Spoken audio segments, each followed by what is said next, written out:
I thought that I was going to start with a story and an example by talking about Max, but I've been so moved that I changed my mind.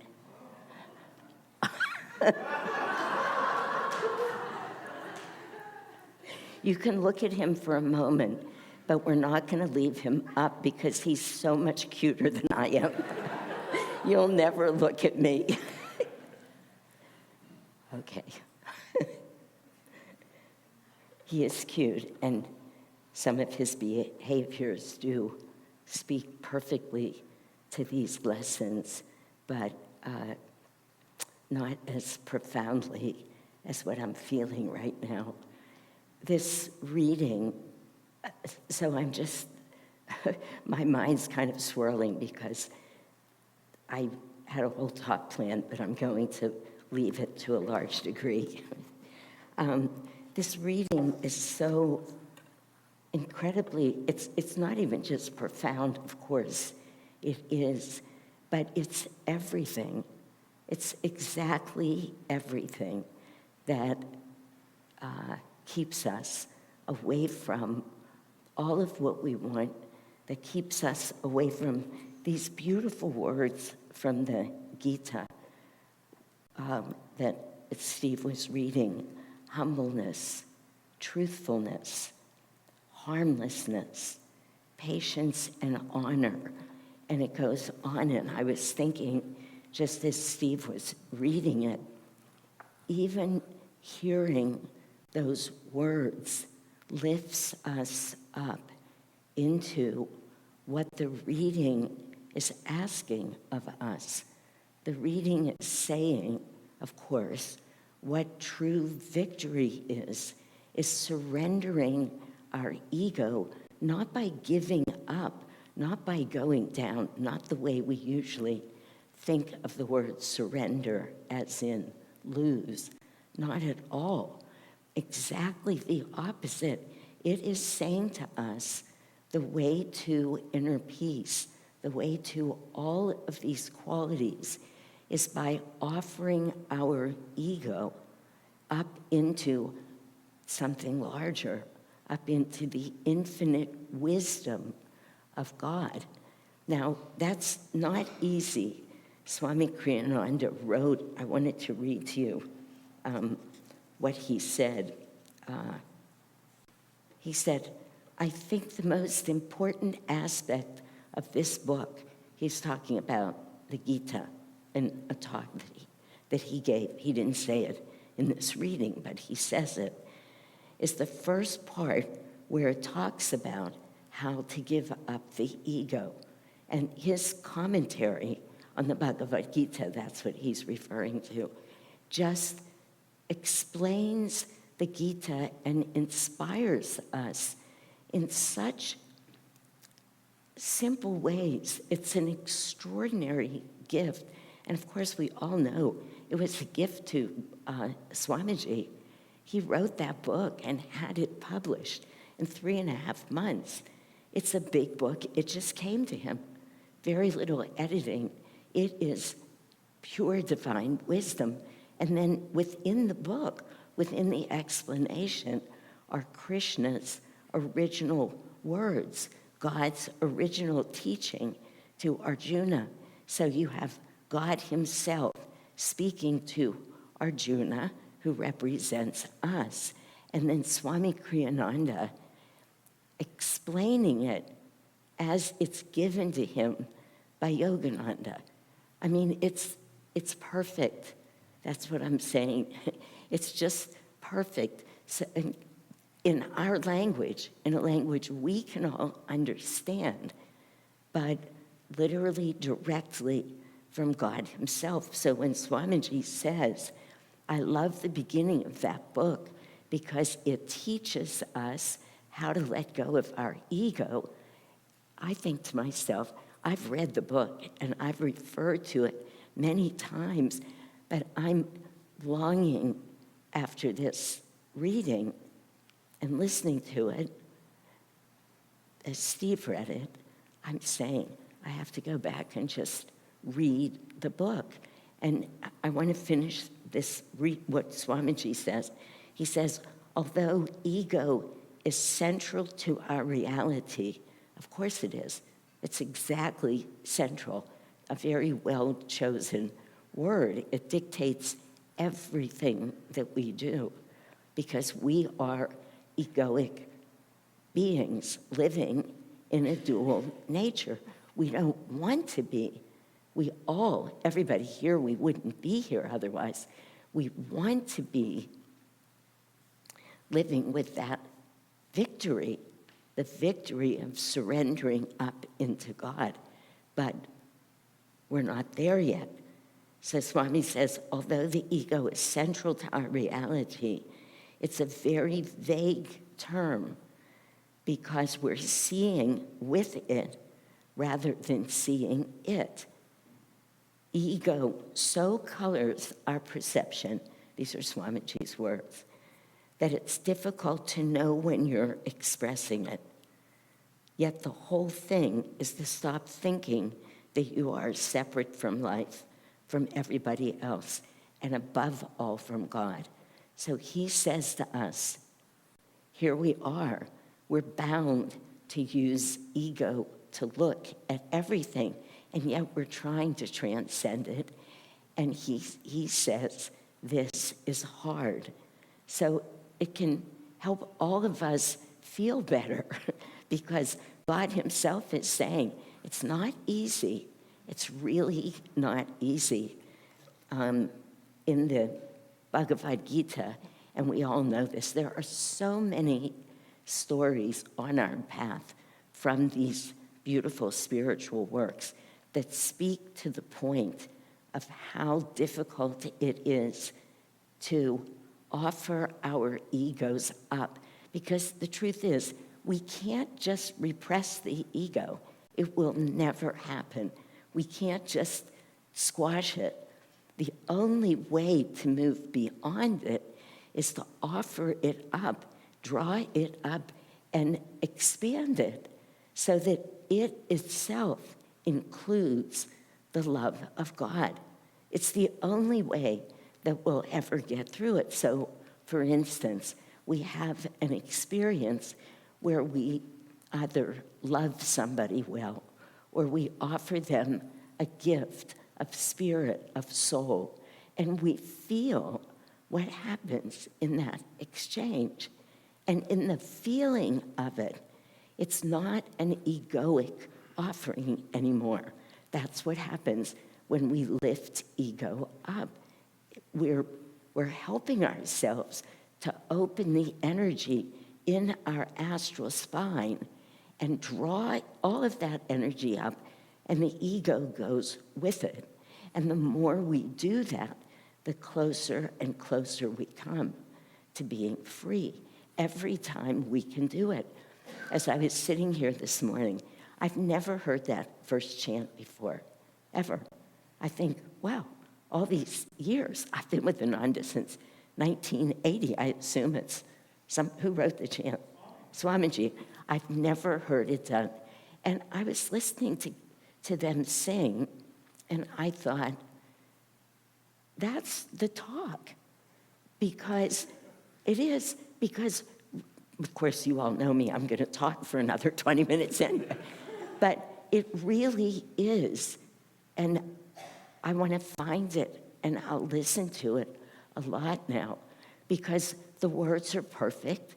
It's an affirmation. It's an agreement that you're making with God and yourself, repeating constantly, thy will, not my will. Thy will, not my will. It's an ask. It's everything if we just keep saying it, and it's music. And that music takes us out of our mind. Music is energy. And when it's beautiful music like that, and Swamiji has combined the perfect words, it's so simple, it so simplifies. The reading, I was sitting there thinking, I can't get up and talk about training my dog as an example. No, it's so much, it's true. you could see the truth in it, and it brings it to a way that we can understand it if we watch our life and we see examples. But when we can feel this music and let it take us, the whole argument with the ego leaves. Because when we're trying, when the mind is in there and we're trying to do things better, there's always that argument. The most beautiful, perfect example, I started to say, of all of the stories is Krishna and Arjuna in that chariot. I'm going to assume that almost everybody in this room knows the story, but Arjuna is being taught by Krishna, and they're on the battlefield, and Arjuna, who represents us, he's supposed to be the warrior. He's supposed to kill all of the people. And he turns to Krishna and he says, I'm not doing it. He has God. He chose God. He knew enough to choose to ride with God and not choose Krishna's whole army. But still, this is how hard it is to go beyond ego. Even after that, so he's completely aware.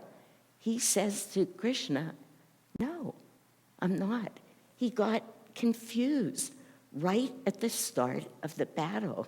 He started being driven by his own will, which Swamiji says so beautifully, that human will is inconsistent. It leads us at times to success, and in the next moment to a disaster. We just can't count on our will. It's ego-driven. It's I, me, mine. The divine will says, whenever you can follow my will, can you please listen to what Krishna is saying to you? It will lead you to truth.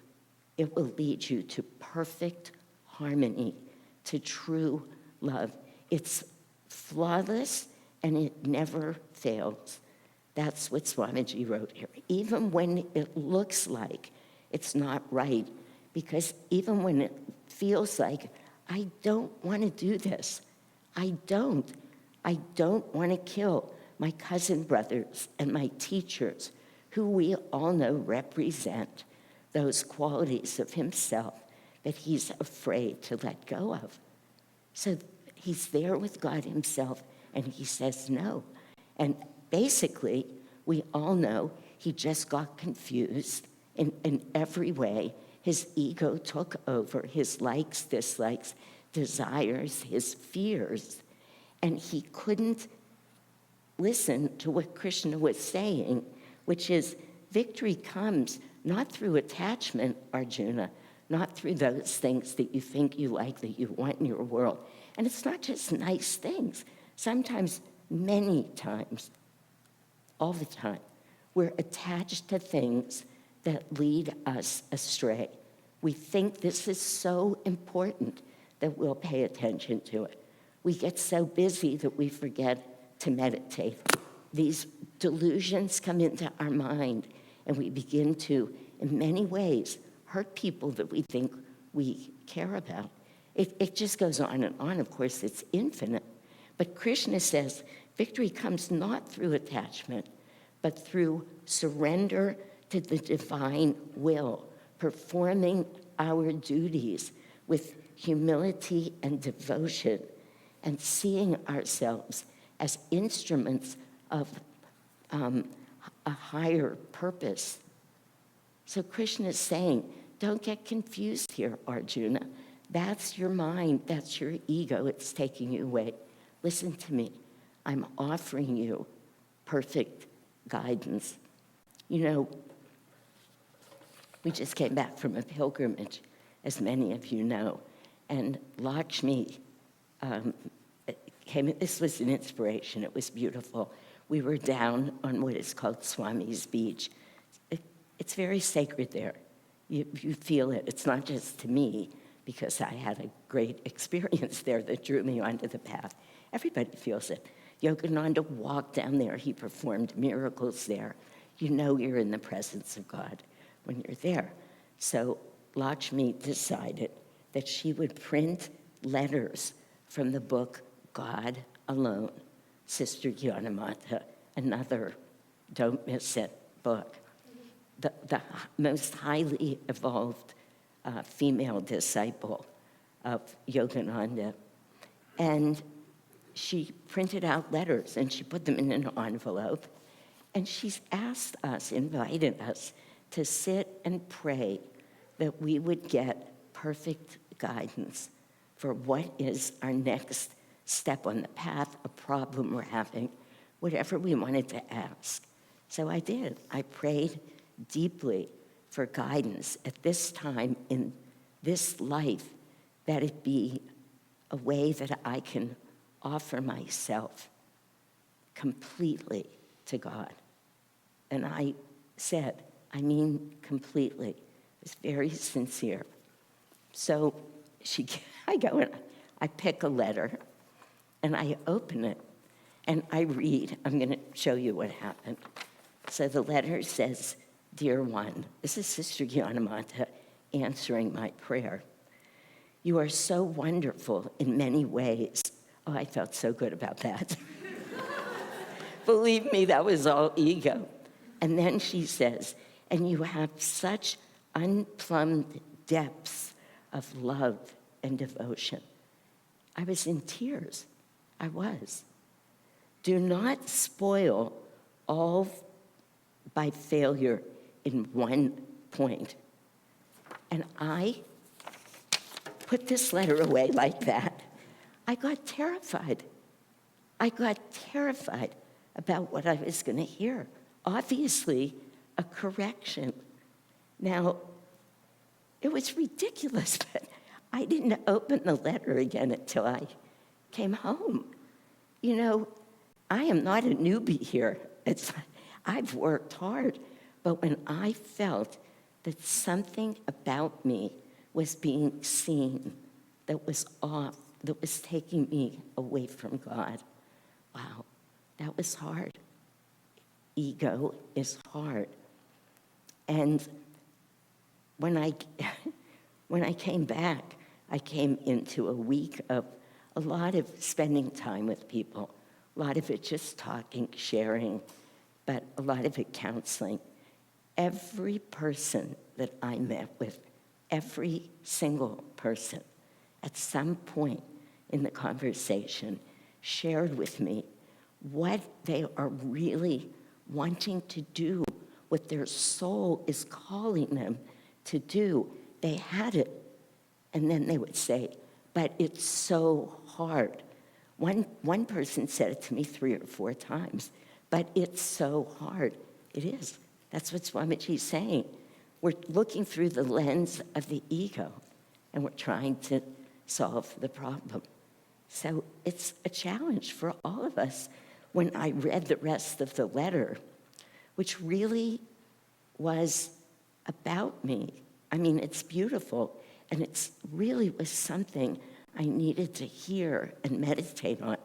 Then I could pray and I could go there and just let the fear go and receive the guidance. But they have a big, strong hold on us. And it's very, just read what Swamiji says again. He says, it's a very vague term because we're seeing with it rather than seeing it. Ego so colors our perception that it's difficult to know when you're expressing it. So that's the nature of what we're doing. That's what we're living with. That's why I realized when I was listening to the music, then that beautiful whispers that Julie chose, it was perfect, absolutely perfect for the topic today. And then the way Steve was able to do that reading, I thought, what am I going to say after listening to Master Krishna, Swamiji? Their words are so beautiful. The music is so beautiful. We need to go deeper with that. It transcends that place that wants to tuck the letter away, that doesn't want to know. Swamiji tells this story. In 1970, there was a man whose name I forget right now, it doesn't matter. He wanted to start a community. Now, Ananda was already a community, it already existed. Swamiji, I'm just going to say it, Swamiji had already done it. Of course, he would say he was purely following Master's Yogananda's instruction in everything he did. He said over and over, Ananda is not mine. I didn't do it, because he was beyond his ego with him. But he tells this story that this man invited a group of people who he thought would be interesting to talk about community. And one evening during this meeting, Swamiji invited them out for dinner. He would take them out for dinner. He said, I've been amazed at this story every time I hear it. He said the whole night during dinner, nobody said a word to him. He said they talked and talked, and they talked about community, and they tried to have ideas.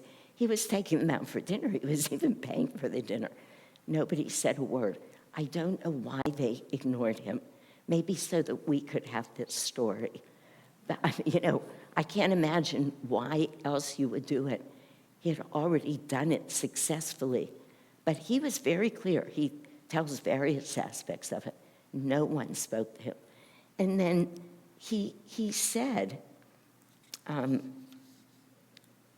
it never bothered him. He said he thought it was, he talked to Master about it. He said, this is just funny and interesting, but it never touched his inner peace. And he said, I let it be and just enjoyed very much being insignificant in their eyes. Just imagine that. Because another truth is that he said why he tells this story. Later, he says, he's in a talk somewhere. He said, I'm offering this story because everybody has moments where we're ignored, or we think somebody doesn't like us, or we feel we're not getting credit for what we're doing. We're just not being seen for who we are. He wasn't telling the story so he could say, look at what I did. He gave us the story as an example for all of those times in our life when we will not be treated well. And those moments where we can say, Master, why are you playing with me like this? Master, why are you ignoring me in this moment? Come back here. Keep it with God. Keep it light. It is what he says. He even uses that, but he speaks to Master that way. But he said, I offer this because every one of us at different times in our life gets the feeling that we weren't treated properly. I don't need to reread it. I just said it all to you. It's a powerful story. Most of us couldn't. Our feelings would be hurt. We'd want to tell them, the nerve of you. We'd want to do something. We have a reaction, whatever we do with it. It's different in every soul, but it's there. It's me, me, me. Why am I not being noticed? Why am I not being given credit? Why? He said the more we stay with Master, the more we can talk to Master, which is hard. It takes incredible willpower to do it. And Master says somewhere, I'm not talking about wishful thinking. I'm talking about willpower, raising your willpower, being strong in that way. Because the greater the will, the greater the flow of energy. And we need energy to expand into this superconscious state, to genuinely be able to live with thy will, not my will. Challenging. But this one thing I can say from experience, the more that we genuinely ask for guidance, the more that we pray with great sincerity, and we open our ears to hear. The more we do that, the more we start hearing his will. Otherwise, we won't, because the ego's talking all the time. It's distracting us. So we have to choose to be quiet and pray and read these whispers from eternity. Listen to that music. It's beyond mind. It helps us move from the spiritual eye, not from here. Here will not win. Here wins. Willpower, positive, keeping a positive mind, being solution-oriented, asking for guidance constantly, and of course, meditation. That's how we do this. I'd like to end by reading a poem that I recently saw that Tandava wrote. I thought of asking Tandava to come up and read it, but because it's a piece of art, and art can always be perceived by whoever looking at it or reading it, and because this topic has been so much on my mind, I'm going to read it. He has a website with all of his poetry. It's inspired. Every poem, it's inspired. So maybe find his website. This poem is called The Lord's Instruction to His Creation.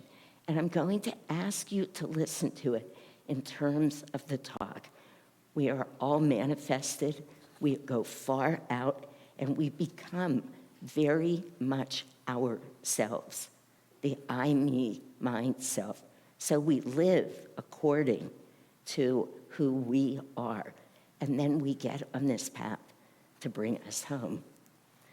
Back when the world was new and souls were still finding their way into bodies, all the creatures of the earth and sea and sky approached Lord Brahma, the creator, for instruction. Teach us, they pleaded, how is it that we, so new to these forms, new to the world, can act in righteousness? The Lord was pleased. And beckoned each to come alone to him. To each he whispered softly, so that none but it could hear that sweetly rumbling word, the cosmic Om. Contented, one by one, they left heaven, returned to their homes in forest and field, in sky and sea, and in devotion took their Lord's advice. The snake, its nature sinuous and stretched, heard in that word a slithering, a sudden bite. That it practiced. But the elephant, thundering in its confidence, had known in that same call a majesty of tusks and trumpets, of tree trunk limbs. Boldly thus it lived. And so it goes throughout creation. The tiger prowls and kills its prey. The bird hears melodies and sings them bright and clear. Fish swim, the deer caught grazing bounds away. But all obey that inner voice they hear. Thieves follow the sound to rich men's purses, sailors to the sea, soldiers to war, and kings to Dharma. Every being finds its nature in this sound and honors it, and in the honoring draws closer to the source. And after countless ages, then at last, the sage, his spine held like a rod, controls his senses, draws within, and finds he hears again, complete, the word of God.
she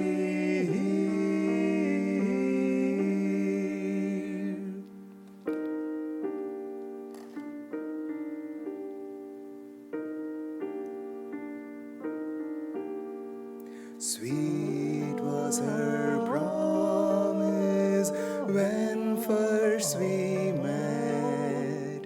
Whispers of heaven made me forget heartaches and labors, exceeding pain. Rest now, she said, you found love again. Ah, past she here, my sweetheart, past she here.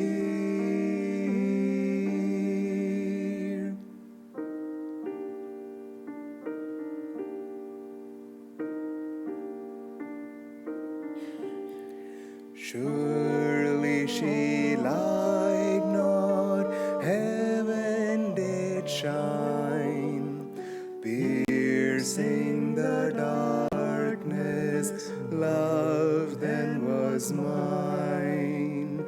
Would she not linger, must even she rise and depart like mist on the sea? Ah,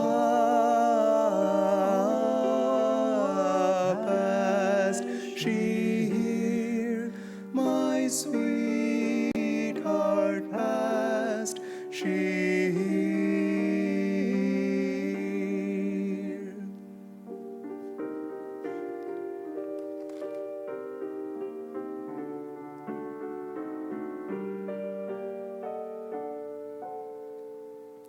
Lives made of dreams, friend, dreams that must break, quickly dispersing when we awake. Strange that when love calls, memory stays, crying across the tides of our days. Ah, past she here, my sweetheart, past she here.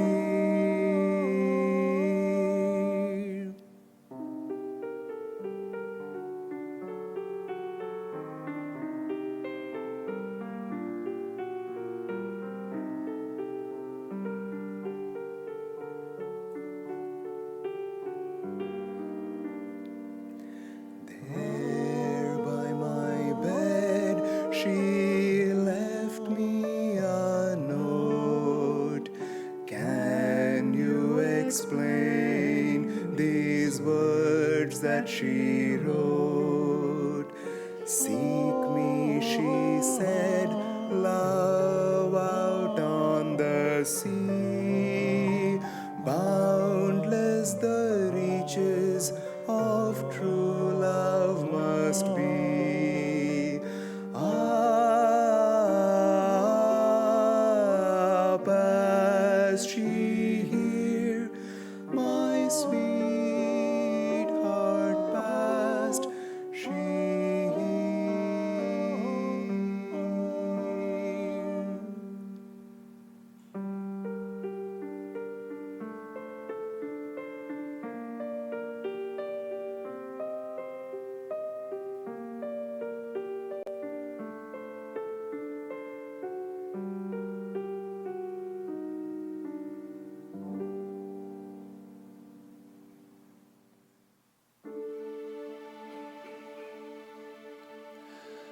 All your children, mother, call you, knowing not it's you they call. Some through mists of their unknowing and hurting when they fall. Turn away, but who can leave you? You, the mother of us all. If the child forgets its mother, will she coldly turn away? Wise or foolish, we're your children. Guide us, Mother, when we stray. Those whose hearts are torn with anguish lack the power your name to call. Heal their wounds, Mom, soothe their sorrows. You, the mother of us all, heal their wounds, Mom, soothe their sorrows. You,